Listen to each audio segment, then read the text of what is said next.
Amém. Uma honra, uma alegria estar aqui com vocês.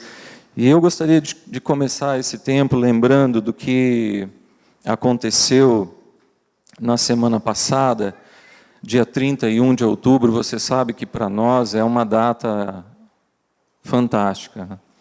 Mas não houve uma repercussão muito grande neste dia, porque o Halloween abafa, né, muitas coisas.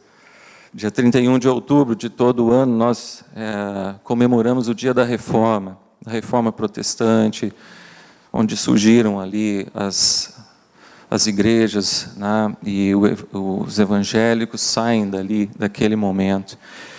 E uma das coisas, né, eu quero que vocês entendam aonde eu quero chegar, um dos pontos que marcam a história a partir deste momento da Reforma Protestante, é que, de fato, houve uma nova forma de ver igreja, uma nova forma, uma forma nova, baseada na centralidade de Cristo Jesus na igreja. Porque Cristo Jesus havia saído do centro da igreja. E aí, então, Deus levanta homens e se revela a homens, e o Espírito Santo mostra o caminho, a verdade, e estes homens então trazem uma nova forma do corpo de Cristo, da igreja, baseada em 5 pilares. 5 pilares. Que só Deus é digno de toda a honra, de toda a glória. Que a palavra de Deus é a verdade, nada mais que alguém possa dizer, ou que alguém possa escrever, somente a palavra. Que a graça de Deus por nós, o seu favor imerecido é o que nos salva. Pela fé em Cristo Jesus. Cristo Jesus. Cristo Jesus é o 5º elemento e o centro de toda a reforma. Trouxeram Cristo para o centro. A partir daqui é Cristo Jesus. E aquela onda explodiu. Nós comemoramos 502 anos. Fizemos até um momento na escola, né? Temos feito isso. 502 anos da reforma. Cristo Jesus no centro de todas as coisas. Sabe o que nós temos vivido? Nós temos vivido Cristo como o centro de todas as coisas. Nós temos vivido um tempo, queridos, que não é uma onda, mas é algo permanente. Nós temos vivido um tempo em que o mundo está experimentando Cristo Jesus como o centro de todas as coisas. Cristo Jesus como a essência das coisas. Em que a igreja tem olhado para Cristo, para o que Ele fez, o que Ele conquistou por nós. Nós temos vivido um tempo, queridos, de olhar para aquele que nos redimiu e de termos o foco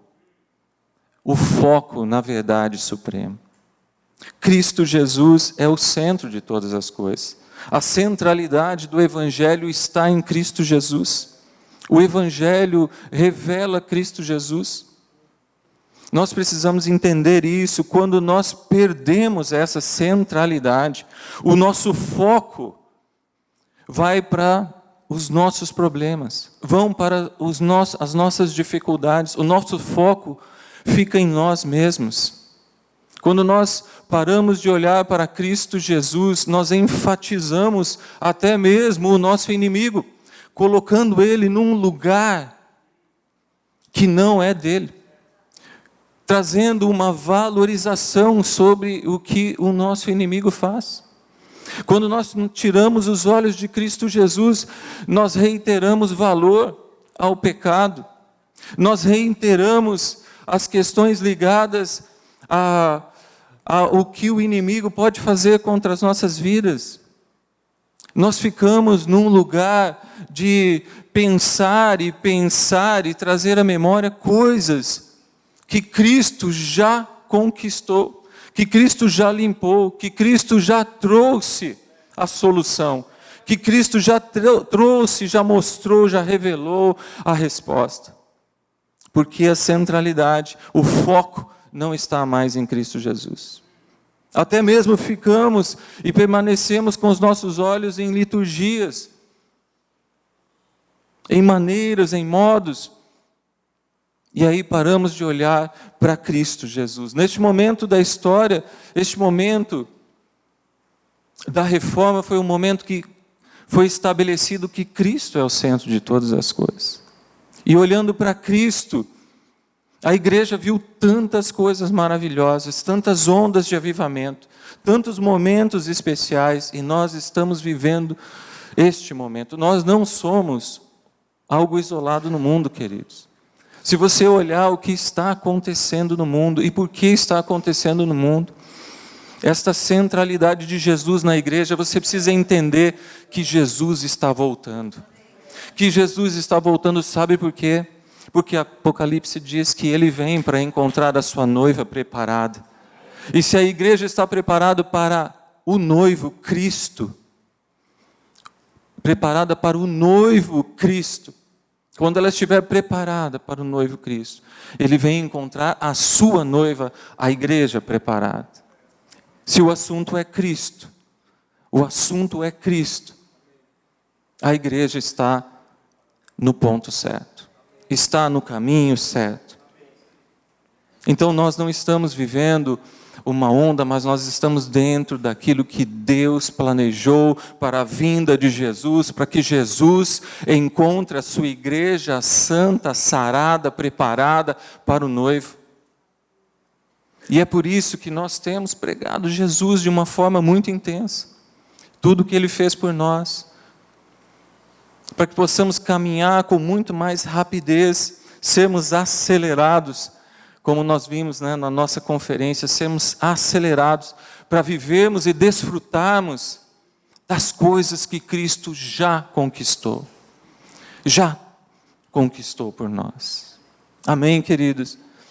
Eu gostaria então de falar com vocês sobre algo que é muito profundo e que é praticamente o primeiro sermão de Cristo Jesus. Eu gostaria que você abrisse a sua Bíblia em Mateus capítulo 5. Mateus capítulo 5, nós vamos ler dos versículos 1 ao versículo 11. Mateus capítulo 5, dos versos 1 ao 11. Nós vamos enfatizar essa centralidade do Evangelho em Cristo Jesus.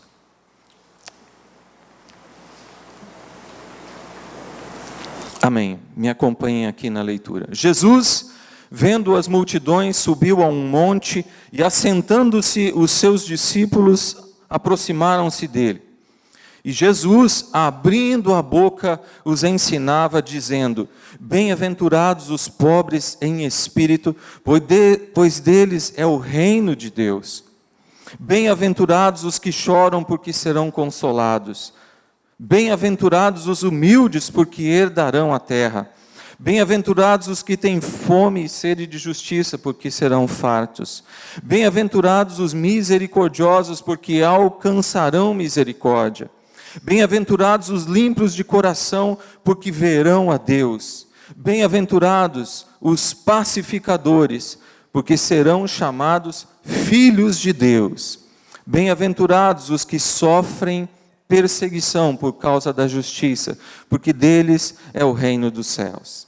Bem-aventurados sois vós, quando vos insultarem e perseguirem, e mentindo disserem todo mal contra vós, por minha causa.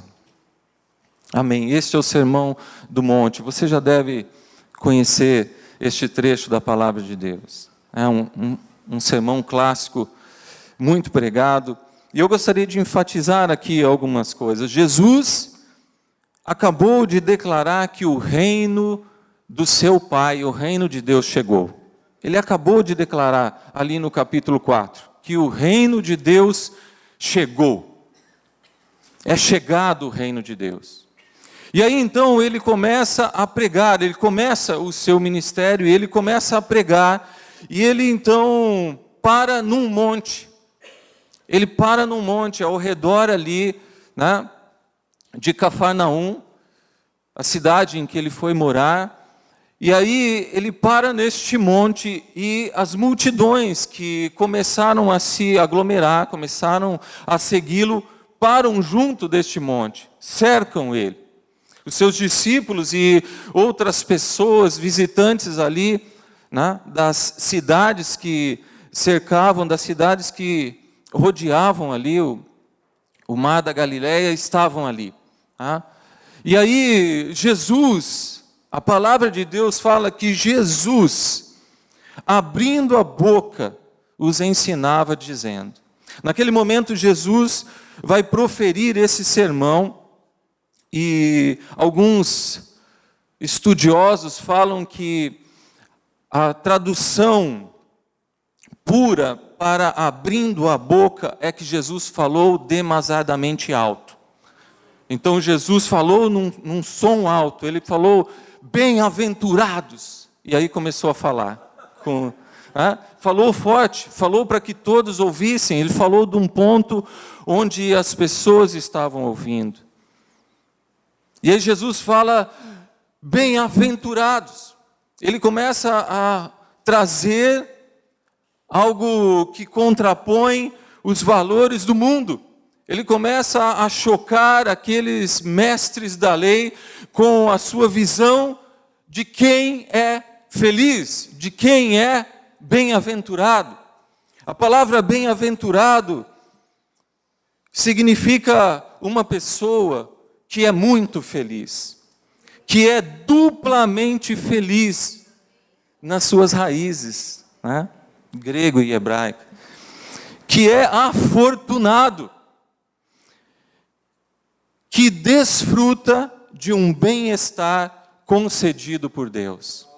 O bem-aventurado desfruta de um estado de bem-estar concedido por Deus. Bem-aventurados, bem-aventurados. Nós já vamos chegar lá, mas eu e você somos bem-aventurados. Amém? Vira aí para o seu irmão, fala, você é bem-aventurado. Você é bem-aventurada. Amém? Jesus então declara 9 bem-aventuranças. 9 bem-aventuranças. Bem-aventuranças que contrapõem aquilo que os mestres da lei estavam estabelecendo como princípios de felicidade. Bem-aventuranças que não condizem com o que o mundo dizia sobre uma pessoa bem-sucedida. Jesus chama de felizes aqueles que o mundo considera infelizes. Jesus chama de afortunados aquele que o mundo despreza e considera homens sem nenhuma sorte. Jesus chama de felizes aqueles que têm a paz dele e não a paz do mundo. Isso vai contra aquilo que o mundo romano e o mundo do judaísmo estabelecia como felicidade. Felicidade. A felicidade para os judeus era cumprir na sua essência os mandamentos. E ele não reconhecia, porque ele não conseguia cumprir tudo. Porque não eram só os 10 mandamentos. Eram os 613 mandamentos e ordenanças que constituem a lei de Moisés. Ele já não conseguia cumprir tudo e ele, ainda assim, estabelecia que a felicidade plena era no cumprimento disso. Jesus vem e fala, não é isso. Jesus vem e fala, bem-aventurados, muito felizes, mais do que felizes, duplamente felizes, são estes homens, com estes atributos, com estas características que ele estabeleceu, nestes 9 pontos declarados. Bem-aventurados são estes homens. Jesus diz que estes homens, e por homens entenda, por essas pessoas, homens e mulheres, com estes atributos, são bem-aventurados. Acontece que existe algo profundo aqui nas bem-aventuranças, que quando nós olhamos, nós entendemos que só nele nós conseguimos ter estes atributos. Só em Jesus é possível ser bem-aventurado. Só em Jesus você é passível de ter no seu caráter, na sua gênese, na sua natureza, a humildade, a misericórdia, um coração puro, ser um homem que carrega paz, só em Cristo Jesus. Então Jesus estava falando bem-aventurados, e Ele estava olhando para quem? Ele estava trazendo algo que Ele traria. Bem-aventurados sois, se vocês forem mansos, vocês vão herdar a terra. Bem-aventurados vocês serão. E aí Jesus traz uma bênção da bem-aventurança naquela área, mas Ele está falando de algo que só nele nós podemos ter. Só nele nós podemos ser e expressar tais características. Não há como ser bem-aventurado nestes 9 pontos que Jesus trouxe fora dele. E aí Jesus fala que estas bem-aventuranças, elas têm um porquê, cada uma delas tem um porquê. Bem-aventurado é o homem manso, porque ele vai herdar a terra. E Jesus então traz uma bênção da bem-aventurança. As bênçãos da bem-aventurança. Jesus fala então sobre os humildes de espírito, que é o oposto da autossuficiência, leva para a dependência de Deus. Somente aqueles que dependem de Deus desfrutam do seu reino, porque Ele fala que os humildes de espírito vão herdar. E aí Jesus está falando então, ponto por ponto, aqueles que choram serão consolados. O consolo é conforto. O consolo tem a ver com perdão e salvação. E Jesus segue, bem-aventurados os mansos, porque há herança para os mansos. E a mansidão é o oposto do estar fora de controle. A mansidão fala de domínio próprio. Jesus certa vez falou, aprendei de mim, que sou manso e humilde. Jesus é a mansidão. Jesus é a humildade. E aí ele fala, bem-aventurado os humildes, bem-aventurados os mansos. E Ele é a humildade e a mansidão. Então está nele. Bem-aventurados os misericordiosos, porque eles verão misericórdia. Eles verão misericórdia. Os pacificadores, porque eles serão chamados filhos de Deus. E aí Jesus fala, deixo-vos a paz, a minha paz vos dou, não vou-la dou como o mundo a dá. Jesus é a paz. Jesus. Até que Jesus chega no ponto chave que eu quero trazer para vocês aqui. No ponto chave. Jesus fala, bem-aventurados os que têm fome e sede de justiça, porque eles serão fartos, serão saciados. Esta é a única bem-aventurança das 9 bem-aventuranças que Jesus fala, que Jesus traz uma diferença na sua colocação.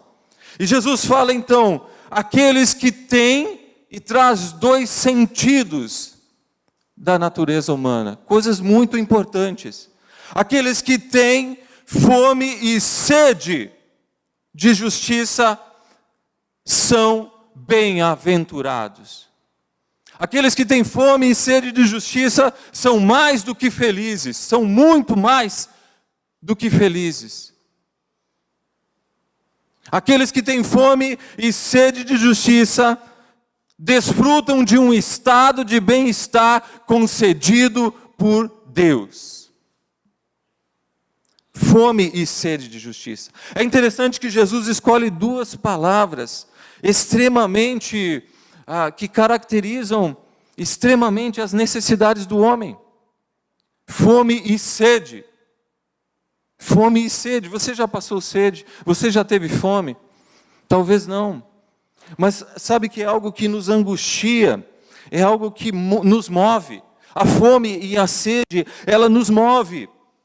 Ela nos traz um foco, ela traz motivação, ela nos move. É ou não é verdade? Fome e sede. Um homem com fome é algo desesperador. Certa vez nós fomos visitar a minha mãe, eu e a Mônica, lá no interior de São Paulo. E o meu sobrinho é uma peça rara, ele é muito engraçado. Ele é pequenininho, assim, muito forte, ele é uma criança muito forte. E ele tem uma cara de bravo. Ele é uma criança alegre, muito alegre. Depois, quando ele dá risada, você entende. Mas ele tem uma cara extremamente brava. Ele parece um árabe, sabe? Nada contra os árabes, né? Ele olha para você assim, e parece que ele está te encarando assim, mas na verdade ele está pedindo alguma coisa, né? E ele anda, e quando nós estávamos lá, eu e a Mônica, e a família, né? Família no interior, e aquela coisa de cozinha, nunca para de cozinhar, e comer e tal. E a minha irmã trouxe ele, a minha irmã mora, né, na mesma cidade, mas num outro lado, trouxe ele ali, e a minha irmã mais nova, né? Ele é filho da minha irmã mais velha. A minha irmã mais nova, não, nós vamos fazer, vocês estão aqui, nós vamos fazer algo para comer, e fazer uma pizza artesanal, e começou a fazer as coisas lá, e ele chegando. Ele chegou, e ele andava pela casa, e ele falava, estou com fome. Né? E ele falava, e bravo, né? E ele andava, e ele rodeava lá, e a minha irmã mais nova não dava moral para ele, falava, espera, né? Espera. E ele andava, e de repente ele ficou só rodeando e não falava nada. Não falava nada, mas ele já tinha dado sinal, ele está com fome, né? E ele então rodeava para lá, rodeava para cá, de repente ele passou assim correndo por mim e a minha irmã atrás, a minha irmã mais nova. E aí ele olhou para mim e ele pegou ele havia num tilintar ali, ele havia pego ali um recheio da pizza ali, e ele correu, porque, né, esperto, ele pegou e correu da minha irmã mais nova, e ele foi perto, e quando viu que ele ia ser pego, colocou na boca. E ficou com aquela cara ali, e a gente não sabia se ria ou se, né, o que faz, foi muito engraçado. Um menino com fome tomou uma atitude. Né?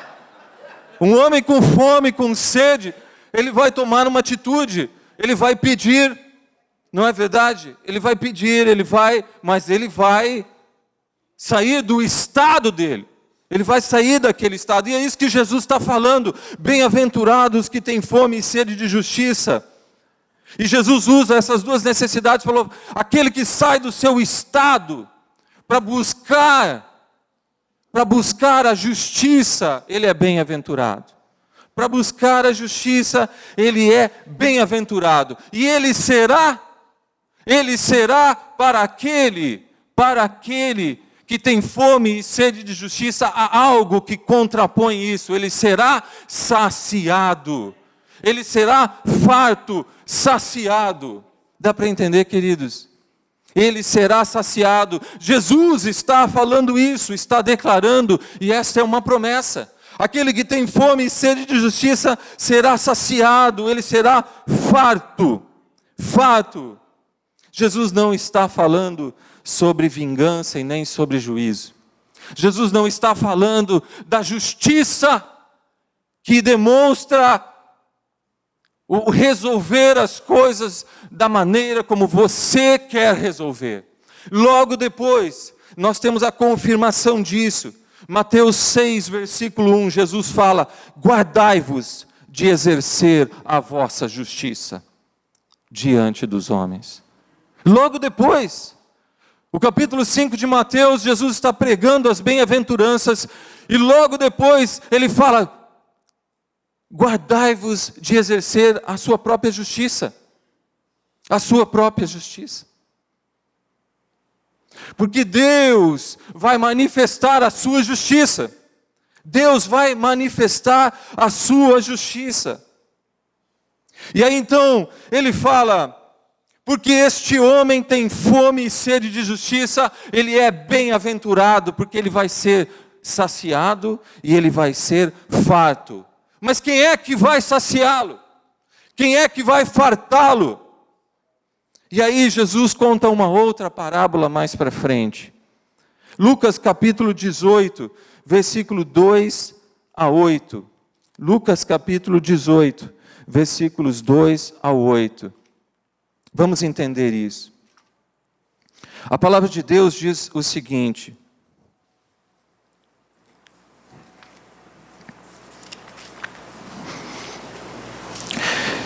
Jesus, contando uma parábola, e lhes contou: em certa cidade havia um juiz que não temia a Deus, tampouco era sensível às necessidades das pessoas.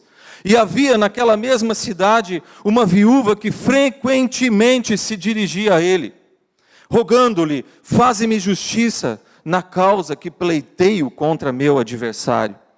Ele, por algum tempo, não a quis atender, todavia mais tarde considerou consigo mesmo: é bem verdade que eu não temo a Deus, nem respeito a pessoa alguma. Contudo, como esta viúva me importuna, farei justiça a ela, para não acontecer que por fim venha me aborrecer ainda mais. Então Jesus concluiu: atentai à resposta do juiz da injustiça. Porventura Deus não fará plena justiça aos seus escolhidos, que a Ele chamam de dia e de noite, ainda que lhes pareça demorado em atendê-los? Eu vos asseguro, Ele vos fará sua justiça e depressa. Aleluia, queridos. Ele vos fará a sua justiça e depressa. O que está acontecendo aqui, queridos? Para entendermos bem isso aqui. Jesus conta uma parábola onde ele quer enfatizar a sua justiça. E Jesus fala o seguinte: há um juiz na cidade e ele é um juiz iníquo. Ele não teme a Deus e nem gosta das pessoas. Ele não teme a Deus e nem gosta das pessoas. E há uma mulher viúva, que traduz uma mulher que precisa de proteção, em que há uma necessidade, ela não tem um protetor, ela é viúva, ela precisa de alguém que interpele por ela. E essa mulher, então, ela tem uma causa, tem algo que ela está pleiteando, há uma causa, há um pedido. Há algo que ela está buscando nesse juiz, mas esse juiz, ele é iníquo. Esse juiz, ele não ama as pessoas. Esse juiz não teme a Deus. E essa mulher está, então, falando com esse juiz. E aí Jesus está falando aqui, o foco desta mensagem, queridos, é o juiz e não é a mulher. O foco dessa mensagem, porque o versículo 6 diz, e Jesus conclui, atentai à resposta do juiz da injustiça. Queridos, nós temos um Deus justo. Sabe o que Jesus quer nos ensinar aqui? Jesus quer nos ensinar que quando a injustiça entrou no mundo, quando a injustiça entrou no mundo, quando o pecado entrou no mundo, houve injustiça a partir dos homens. E aí Deus vai se fazer justiça por nós, para resolver esta questão da injustiça. O mundo é um mundo injusto. O mundo lá fora é um mundo injusto, com essa marca da injustiça. Mas Jesus está falando aqui de dois juízes. Um que é injusto e o outro, o nosso Deus, que é justo. O nosso Deus que é justo. E que traz uma resolução, traz uma resposta para esta questão. E aí Jesus fala: porventura Deus não fará plena justiça aos seus escolhidos, que a eles chamam de dia e de noite, ainda que lhes pareça demorado em atendê-los, eu vos asseguro, Ele vos fará justiça e depressa. Quem sacia então a sede e a fome? O nosso Deus, o juiz, o nosso Deus, que é justo, É mediante o estabelecimento da justiça que tudo é possível, que nós somos bem-aventurados. Dá para entender, queridos? É mediante o estabelecimento da justiça que nós somos bem-aventurados. Por isso, quando Deus fala que Ele é justo, porque nós estamos falando daquilo que nos tornou justos. Deus é justo e Ele nos tornou justos, através de Cristo Jesus. Agora, existe algo maior que tem tudo a ver com a nossa confiança nas coisas terrenas. Tem algo muito maior que nós precisamos entender, que se Deus executa a sua justiça, dando o seu Filho, dando o seu único Filho, quanto mais as coisas que nós necessitamos, Ele vai interpelar por nós. Dá para entender a grandeza disso? Dá para entender que você precisa esperar em Deus, que é um Deus justo. Confia nele e tudo mais Ele fará. Entenda, a Bíblia diz que Ele é a rocha. As obras dele são perfeitas, todos os seus caminhos são justos. Ele é Deus fiel que não comete erros. Ele é Deus justo e reto. Está lá em Deuteronômio. Ele é Deus justo e reto. Então, a sua causa, a sua necessidade, aquilo que você busca, o que você está buscando em justiça, coloca diante do Senhor. Confia nele, confia nele. Mas existe algo mais profundo aqui que nós precisamos entender. Existe algo mais profundo, porque a justiça que Cristo Jesus está falando, a justiça que Cristo Jesus está falando, ela tem um significado. Ela tem um significado que nos faz rever lá atrás algo muito profundo. Quando Deus fala, quando Cristo Jesus fala de justiça, Ele está falando do coração de Deus, da vontade de Deus em trazer as coisas ao seu estado perfeito, reto. Ele está falando porque a palavra justiça, ela significa o estado perfeito das coisas. A palavra justiça significa, uma das traduções para ela é o estado perfeito das coisas. É o estado reto das coisas, é o estado íntegro das coisas. E onde era o estado íntegro das coisas? Onde estava a perfeição de tudo? Até que o pecado entrasse. Adão desfrutava do estado perfeito das coisas. Havia plena justiça de Deus ali no Éden. Havia plena retidão. Até que o pecado entrou e surgiu a injustiça. A injustiça. Mas aí o que Deus fez através de Cristo Jesus? Deus colocou as coisas no seu lugar. Deus colocou as coisas no seu devido lugar através de Cristo Jesus. Jesus restabeleceu a justiça de Deus. Jesus foi feito justiça de Deus. Quantos estão entendendo? Queridos, Jesus se tornou justiça de Deus, para que nós voltássemos neste lugar, e estivéssemos neste lugar, perfeito, em estado perfeito, reto, íntegro. É por isso que quando Deus olha para mim e para você, e você já ouviu isso, é por isso que quando Ele olha para nós, Ele não vê os nossos erros, Ele não olha para os nossos pecados, Ele olha para Jesus. Ele nos vê de uma forma restaurada, Ele nos vê de uma forma justa. Por quê? Através de Cristo Jesus. Através de Cristo Jesus. Isso muda todas as coisas. Por quê? Porque nós precisamos depositar no nosso Deus, em Cristo Jesus, a fé para as soluções da nossa vida. para os problemas que nós temos enfrentado e temos batalhado com a nossa força e colocando a nossa própria justiça. Nós estamos olhando para algo muito maior. Nós estamos olhando para algo que significa muito mais. E nós estamos falando de algo supremo da justiça de Cristo Jesus, através da justiça de Deus, através de Cristo Jesus.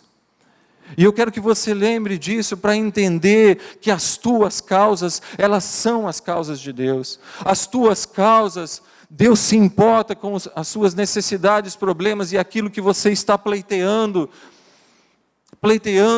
e às vezes confiando na justiça deste mundo. Confie no Senhor. Amém. Confie no Senhor, deposite nele toda a capacidade de haver justiça, deposite nele, porque Ele deu prova da sua justiça, Ele deu prova de como Ele executa a sua justiça, Ele deu prova através de Cristo Jesus de como Ele trata as coisas que dizem respeito às nossas vidas, Ele deu prova de como Ele tratou sobre algo que nos aprisionava e nos cativava através do seu ato de amor em Cristo Jesus. Quanto mais aquela questão que você está pleiteando no judiciário, em outras coisas. Quanto mais essas coisas que são coisas de menor importância. Porque o seu coração já é dele. Quantos estão entendendo, queridos? Isso é muito profundo, porque nós precisamos focar nele, nós precisamos trazer a centralidade das coisas para Jesus, nós precisamos colocar tudo, absolutamente tudo, não é algo e depois deixar algo de lado, é tudo, absolutamente tudo, aos pés dele, confiando na sua justiça, confiando no que ele pode fazer por nós, confiando no que Ele já fez, Ele já deu prova. Ele já deu prova. Por que nós não estamos confiando? Ele já deu prova. Confia no Senhor. Confia no Senhor. Davi falava isso, entrega o teu caminho ao Senhor, confia nele, e o mais Ele fará. E o mais ele fará. Paulo fala lá em Romanos, o reino de Deus, anunciado por Jesus, quando Jesus falou, é chegado o reino de Deus. O reino de Deus não é comida e nem bebida, olha ele falando aqui.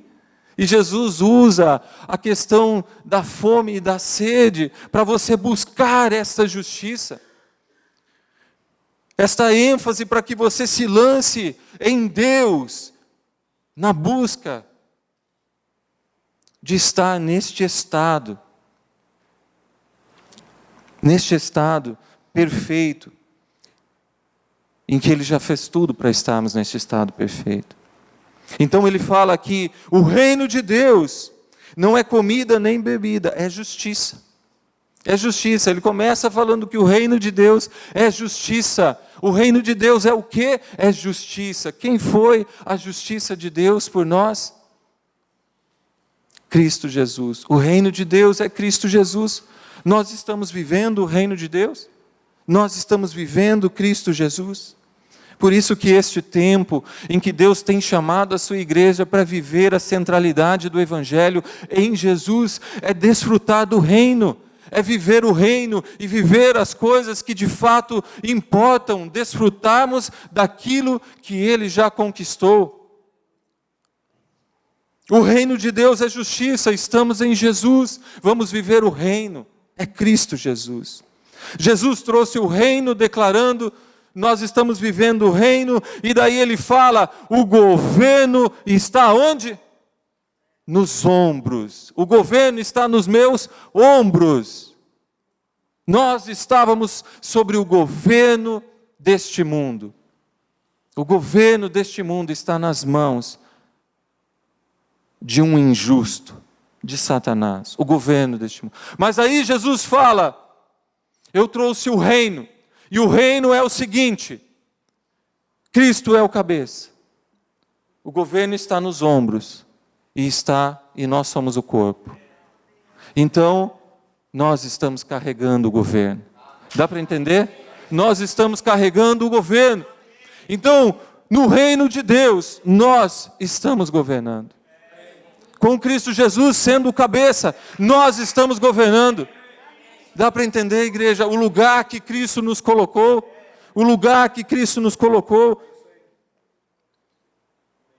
Sem dizer que Paulo fala que nós não somos deste mundo, mas somos cidadãos dos céus. E o reino de Deus, ao qual nós temos vivido, trazido os céus na terra, o reino de Deus.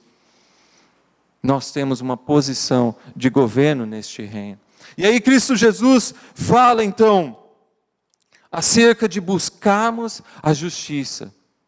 Somos saciados por Deus, estamos buscando a sua justiça, buscar a justiça. Bem-aventurado aquele que tem fome e sede de justiça, porque ele vai ser saciado. Não vai faltar nada.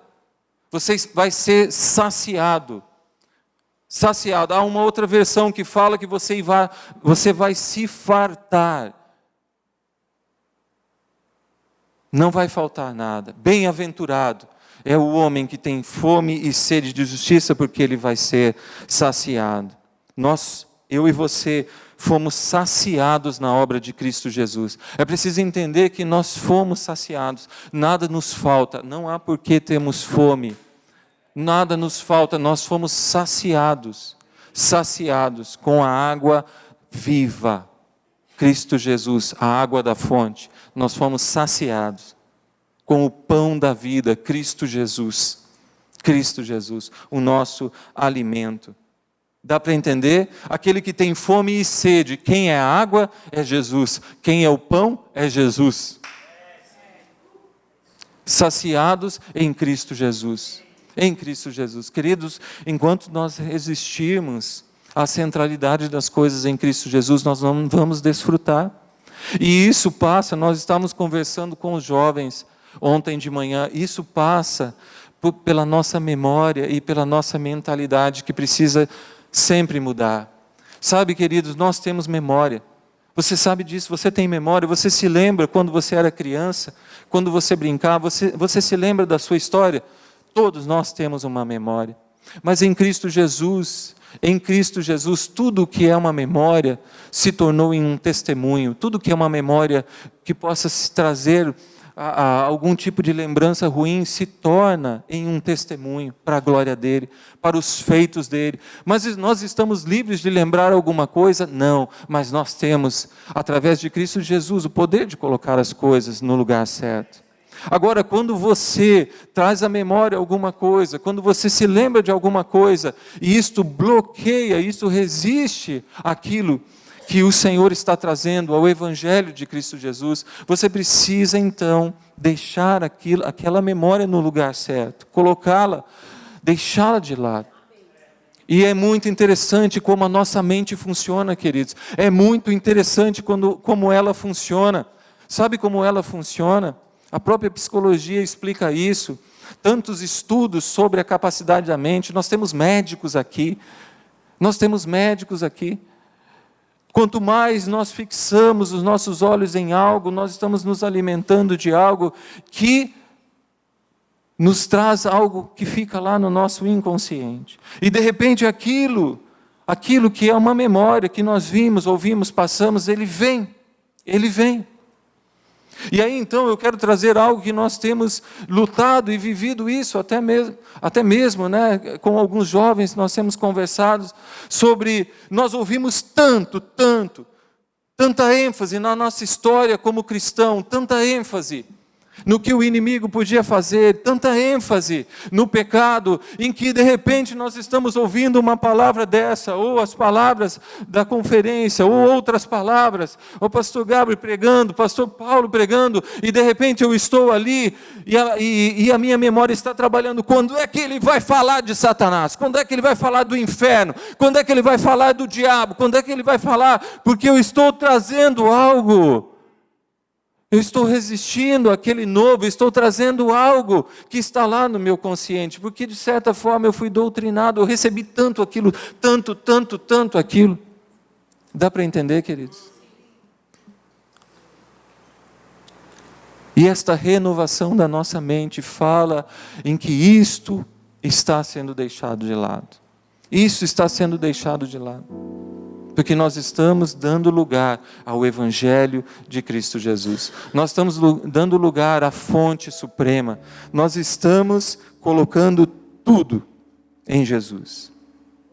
Tudo em Jesus.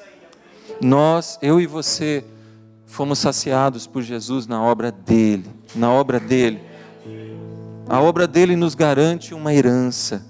Nós não temos ausência de nada, nós não temos falta de nada, nós somos completos nele, completos em Cristo Jesus. Vamos nos completar, nós somos completos, nós precisamos estar acessando estas coisas,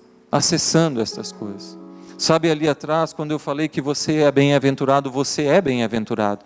Sabe por que você é bem-aventurado? Porque aqueles 9 pontos que Jesus fala no Sermão do Monte, são pontos que dizem respeito à natureza dele, e que ele mesmo diz que ele é manso, ele é humilde, ele é misericordioso, é ele que dá a paz.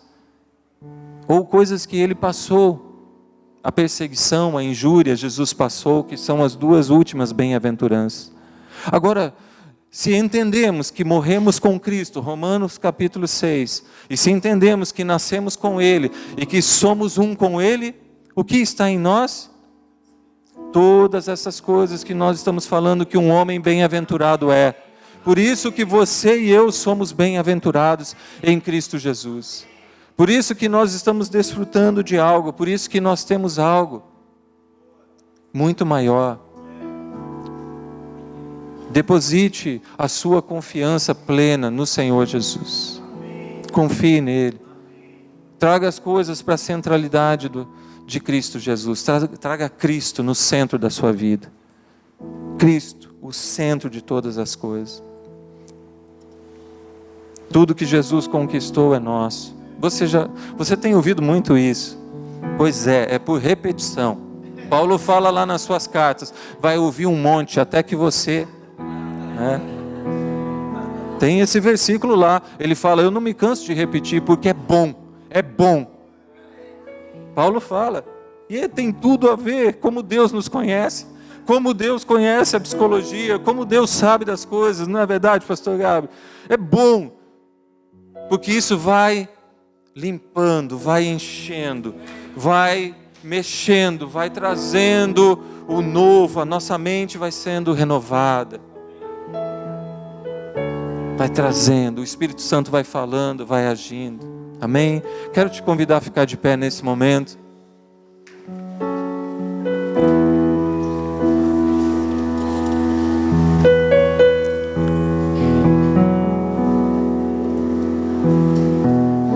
A justiça de Deus através de Cristo Jesus, ela te garante muito mais. Você precisa entender isso, queridos.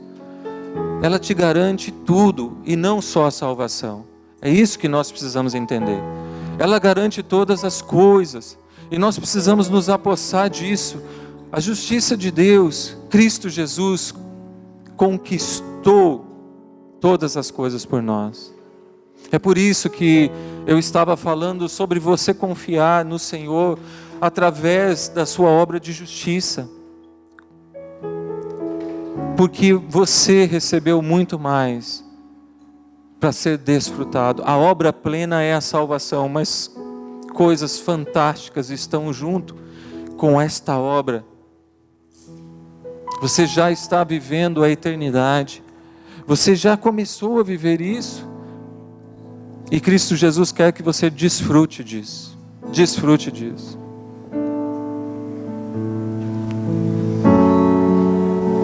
Eu gostaria de orar com você nesse momento, para que você, neste momento, colocasse toda a justiça, tudo que você tem pensado, tudo que você tem tentado resolver em Cristo Jesus. Eu quero te convidar a fechar os seus olhos e falar com Ele agora, de maneira que você deposite nele a sua confiança para resolver todas as coisas, todas, absolutamente todas, porque Ele quer isso. Acaso, Lucas capítulo 18, acaso Jesus está dizendo: eu vos asseguro, Ele vos fará sua justiça e depressa. É para você essa palavra. Jesus está falando: eu te asseguro. E aqui, queridos, há uma ponte em relação a Jesus. Há uma ponte em relação a Jesus. Mas há também um revelar de que Ele quer julgar as tuas causas. De que Ele avança depressa para resolver aquilo que envolve a sua vida, os seus problemas. Aqui está dentro do que Jesus está falando. Confia nele e o mais Ele fará. Confia nele e o mais Ele fará. Fala para Ele: Jesus, eu confio em Ti. Eu confio em Ti. Eu quero